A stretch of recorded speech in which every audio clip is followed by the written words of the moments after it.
Hi guys, and welcome to today's video. As you can see by the title, I am doing a foundation review on the new Huda Faux Filter Stick Foundation. I did pick it up in the shade 430N, which is the shade Gingerbread. I think that we have a decent match once everything's on it.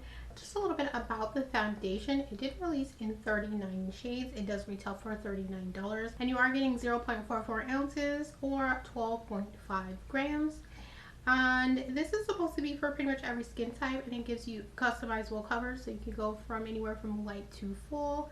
It's a natural finish, cruelty free. This is also supposed to be fragrance free, transfer proof, waterproof, humidity and sweat resistant.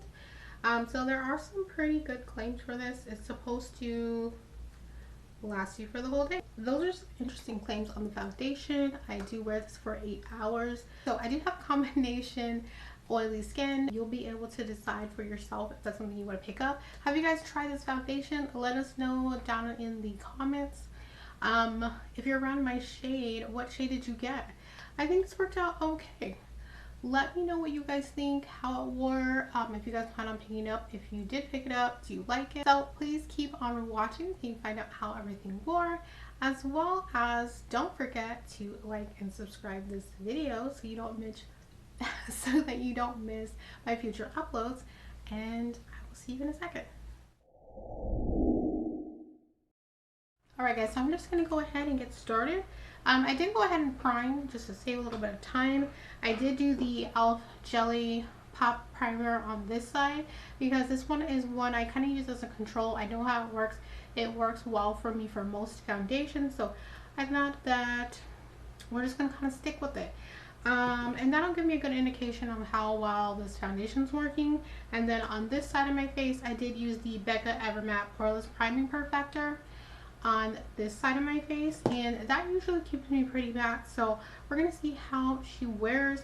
Stick foundations are notoriously not really girl friendly typically, but I thought I haven't tried a new stick foundation in a while, so I figured that it would be time to try this one since she's new from Huda. I did pick up the shade Gingerbread 430N, and I did try this already. I filmed this, or I tried to film this a few days ago, and I just didn't like the way that it turned out, so we are back at it again, and that's okay because it gives me a chance to try it out again, and that way I'll have more of a final thoughts for you guys. But here she is, and I'm going to swatch her here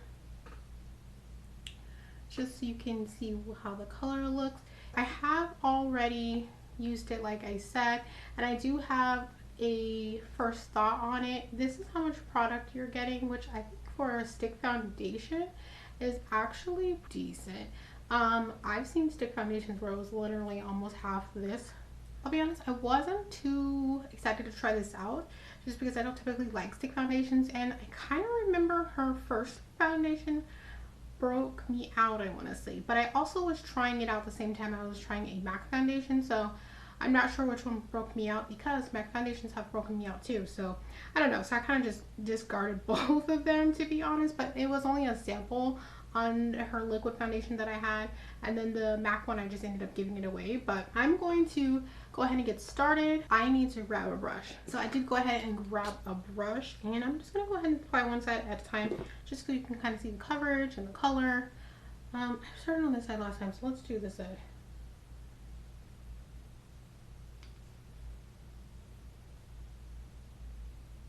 I did find when I tried this the other day that it wasn't giving me as much coverage as I would like, but it is buildable. Even after 2 layers, it wasn't exactly the amount of coverage I would like, and I also noticed that it's faded pretty quickly. I don't know, hopefully it wears better today. We'll see. You guys let me know in the comments what you guys think of the color. I have the 1 layer on this side versus this side, and I think it's okay. I do have like acne scarring here, so, and I'm happy that it's not fragrance. I could see how it would be annoying to a lot of people, especially someone who has sensitive skin. I didn't find that it was necessary to include fragrance in either skincare or foundations. But this one is not, so that's nice if that was your concern.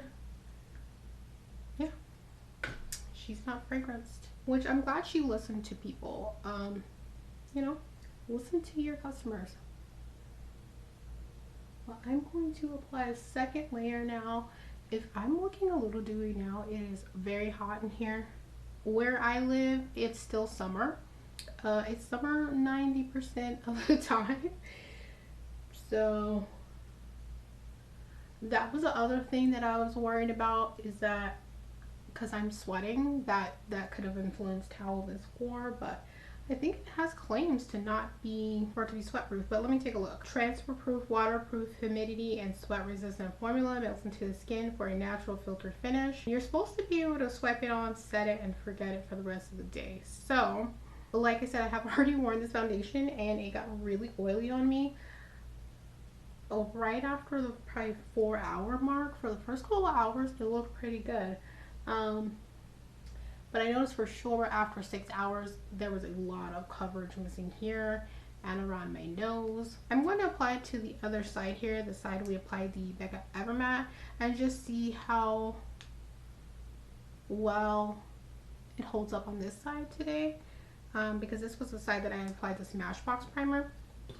So I'm hoping that with this formula, or with this primer, that it holds up a little bit better, but we shall see. I'm applying this with the E31 from Morphe.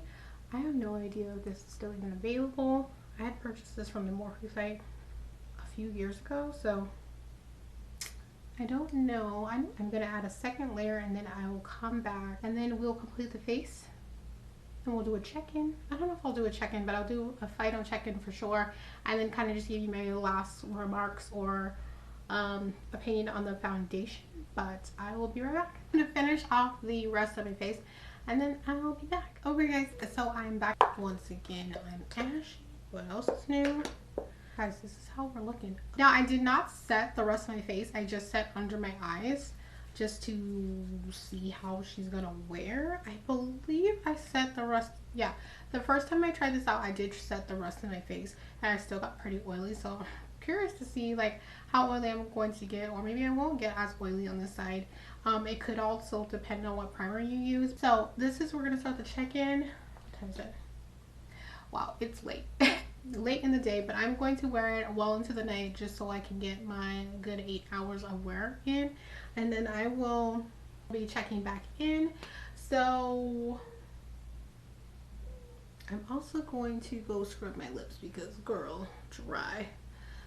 So ignore the flakiness, but I will see you guys in 8 hours, but for you it'll literally be a second. So okay, I am back. It has just been 8 hours since I've applied this foundation.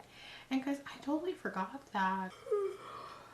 I'm sorry, I'm tired. It's almost 1 o'clock in the morning here, so I'm gonna take this face off. But I wanted to show you guys how everything looks after 8 hours. One thing I realized when I kept checking on my face was that it's wearing so much better than the day that I had tried it initially, and I'm actually kind of glad that I ended up not posting that, because it gave me an opportunity to wear this again and try with some different products.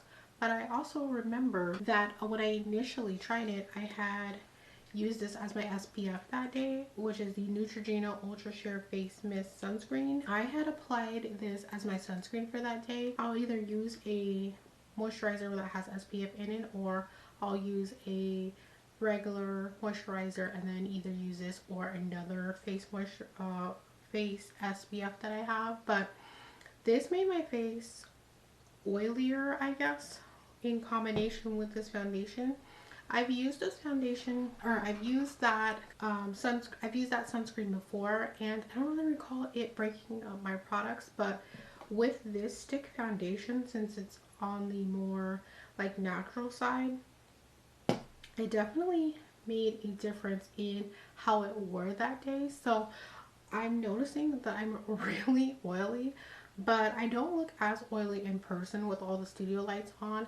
I definitely look more oily than I do just like with regular lighting. It's wearing so much better than it did before.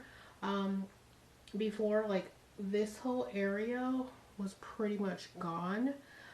Same thing with this side. Now there is fading, but it's so much better than it was. So I'm actually really happy that I was able to wear it another time before. Now my lip color is gone because I've since eaten dinner, and again it's already almost 1 a.m. here. So you know, I didn't blot at all, and I didn't powder anywhere except under my eyes. So the powder products that are on my face are just bronzer and blush and highlight, which you can still see really well. Now again, this was a side that had the e.l.f. Dew Primer, and then this side I did the Becca Evermatte Poreless Primer.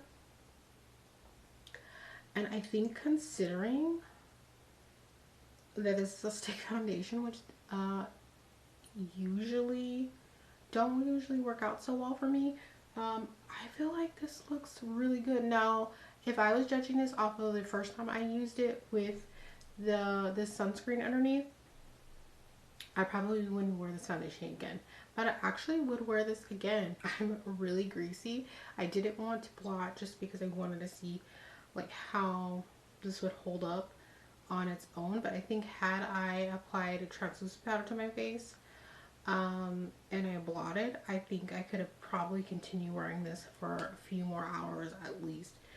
But it looks pretty good. Again, it definitely looks oilier with the lights on, but just in like natural or within like regular bathroom lighting or just lighting in the house, it doesn't look nearly as greasy. I'm going to blot real quick just to see how it looks. I grabbed some blotting sheets and I'm going to see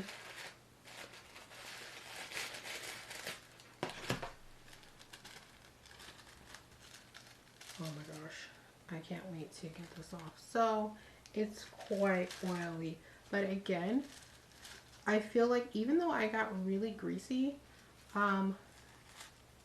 it stayed put. The first time I wore it, oh my gosh. So there is definitely a lot of product coming off and a lot of oil.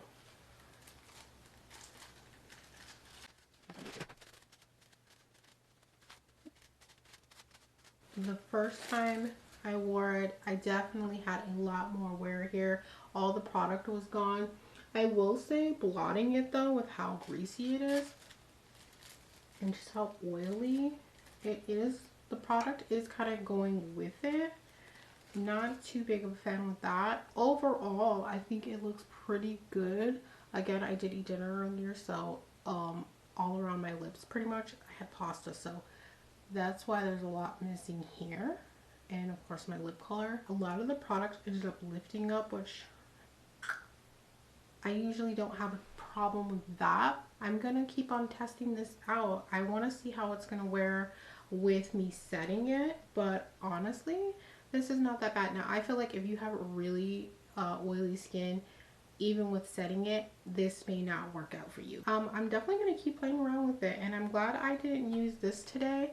This typically doesn't bother my other foundations. This one, when I wore it before, it definitely messed with it and it made me really oily really fast, and then it broke apart like crazy. I had hardly nothing left here and it was gone on most of my cheek. All my product was gone, including bronzer and blush. But now you can still see it. Now it's kind of messed up because I did blot. Yeah, guys, that's it. I'm so ready to go wash my face.